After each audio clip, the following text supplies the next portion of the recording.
Okay, so USBs, are also known as universal serial bus, are probably one of the most common used peripherals on a computer or basically any electronic device that has its own any type of interface, and you might be using it every single day, or you might have heard about it, have seen people use it. Now USBs comes in many different versions, forms, so such as a USB stick. So some will just have one end which you can plug into your computer, some might have a different form factor like a lightning in this case, or some might just be converted such as a micro USB card to actual USB 2.0 or 3.0.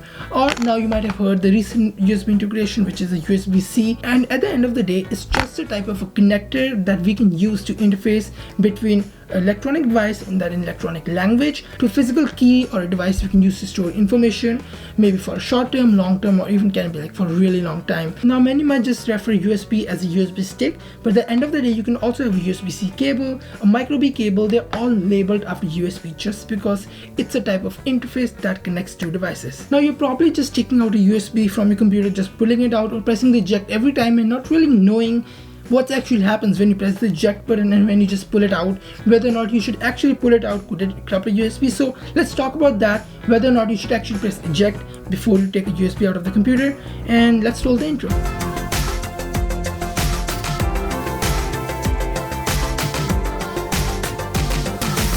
Before I get further into the video, I do want to say a special thanks to Cody, because I don't want to take the credit for this video because technically I never really thought about it. It was actually one of his tweets who actually press ejects and doesn't press eject, just yanks the SD card out of a normal computer. And I was just going to reply when I saw there's so many people who lost their files, or their files got corrupted, or they just don't know how this whole thing works, whether or not they should eject it. So that's what really made me make this video. So I will put a link to his YouTube channel, for Cody's channel. If you want to go check it out, it will be first link in the description below. Now jumping back to the USBs, yes, you can just yank a USB out as long as you never really wrote any file on it. So the reason why I said it the way I did is because when you're writing a file on a USB, it doesn't always go straight to the USB. To make it simple, I have an analogy. So think of it this way: I want to go drink water. So what I do is actually fill a water bottle from the tap, fill the water in the bottle. Now by just filling the water bottle, that doesn't mean I drank the water. I actually have to drink the water back again.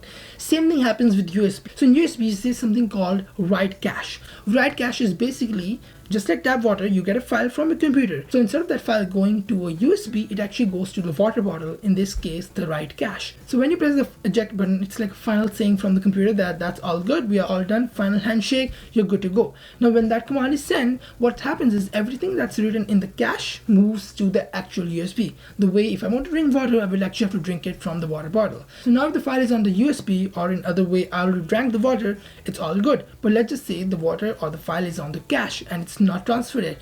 By you pulling the USB out or you walking away from the water bottle, that means you lost the file. Now by pulling up the USB, the file that was on the write cache was never transferred. This is where people lose files or even cause the USB or the files to get corrupted themselves. Now obviously you're not going to pull a USB out of the computer if it's still writing files. Now when the file transfer is done, you never really know if the file is still on the write cache. Now here's when the Windows come in. So if you are someone who uses Windows, because in Windows 10 or basically Windows 7 and onwards, Microsoft made this claim that they're permanently disabling write cache unless you go in the settings to enable it. So if I plug this USB in a Windows machine, this USB or any USB actually, if I plug them in Windows machine, Windows 10, Windows 7, Windows 8 or Windows 8.1 are not going to enable write cache. So then when I'm transferring a file, it's going directly on the physical drive, and then if I just pull the USB out, nothing will happen, nothing should go wrong, nothing should get corrupted. Whereas on Mac and Linux, they will always say to eject your drive, eject your SD card, just to avoid any problems, because it's not just about writing something or reading off a drive. For example, let's just say you put a USB on a computer, on a Mac, Linux or Windows, and you don't transfer any files. You're just opening a file and then you close it. Now you're going to say that I didn't transfer any files, so I should be able to take it out.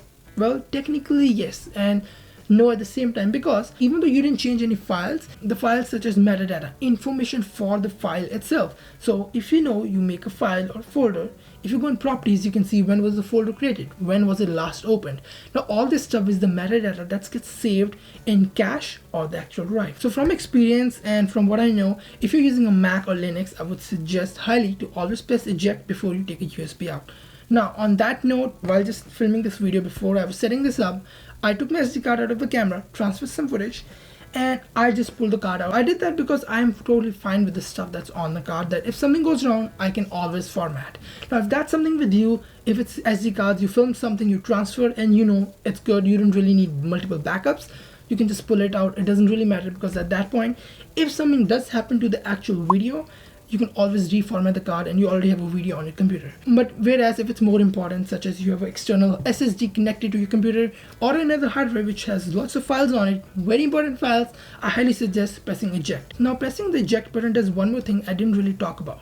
Let's just say you're someone transferring a bunch of files, working, editing, and doing all this stuff off an external SSD. Now in that case, you might forget that something is transferring, and if you just pull a USB or a SSD out, sure, it will disconnect, but there's a high chance for data loss, data corruption, or you might just lose the drive completely. Whereas pressing the eject, especially on Mac or Linux, will tell you the program is using. Now for example, I edit off an SSD in Final Cut. Now there has been times where I would forget the Final Cut is open, and even though the library is not open, they're still caching files on the SSD, and I would just go to eject it and it will give me the pop-up saying Final Cut is using the drive, you should close that. So then I remember, okay, I need to close that, and this is where you can actually avoid losing data and all the corruption and stuff that you might actually face. So at the end of the day, it's just about being smart enough to know what you're actually doing. Now obviously errors happen, and a good USB that you can buy, a proper brand USB, usually have fail safes, and usually they won't just corrupt your file. Stuff like that won't just happen.